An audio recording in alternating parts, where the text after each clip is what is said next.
গত ঈদের 2টা ব্লগ আমি শেয়ার করে ফেলেছি, যারা এখনো দেখেননি কাইন্ডলি গিয়ে দেখে আসবেন। ওয়েলকাম করছি আমার ঈদ শপিং ব্লগ পার্ট 3-তে। হ্যালো এভরিওয়ান, আসসালামু আলাইকুম, welcome to my Eid shopping vlog. আজকে শপিংটা করেছিলাম আমি, রিসা, ওরা সবাই মিলে।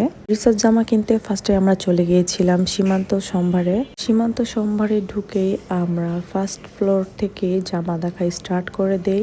এখানে চেনা জানা অনেক শপই ছিল অনলাইনের।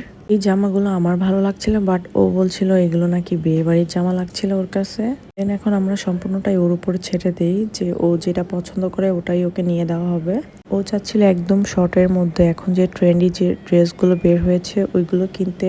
পরে যে মাস্টার্ড কালার ড্রেসটা, এটাও সুন্দর লাগছিল। দেন আমরা চলে যাই অন্য একটা শপে। আন্টিও ছিল আমাদের সাথে, তো আন্টিও ভালো করে দেখে নিচ্ছিল। এরপর আমরা ঘুরে ঘুরে অনেকগুলো শপই দেখছিলাম যে ওর কোনোটা পছন্দ হচ্ছিল কিনা। ওর এরকম চক্করে মক্করে জামা একদমই পছন্দ হচ্ছিল না। তারপরে আমি বলি থাকে এখান থেকে না কিনে তাহলে আড়ংয়ের থেকে কটন জামাই তুমি কিনো। এখানের কালেকশনগুলো কিন্তু মোটামুটি আমার কাছে বেশ ভালোই লেগেছে। এই যে পাকিস্তানি স্টাইলের জামাগুলো, এই জামাগুলো থেকে ও একটা নিয়ে নেয়। এরপর চলে যায় আমার জুতা কিনতে। সীমান্ত সম্ভারে কিন্তু জুতা অনেক অনেক কালেকশন। এই দোকানেরও ম্যাক্সিমাম জুতা সোল্ড আউট হয়ে গেছে, তাদের সাইজ ছিল না। গোল্ডেন ব্ল্যাক জুতাটাও ভালো লাগছিল দেখতে। এরপর আমরা আরো অনেক জুতা দেখি। আন্টি আবার বলছিল পায়ে দিয়ে দেখতে, তো আমি আবার পায়ে দিয়ে চেক করে দেখছিলাম যে ভালো লাগে নাকি।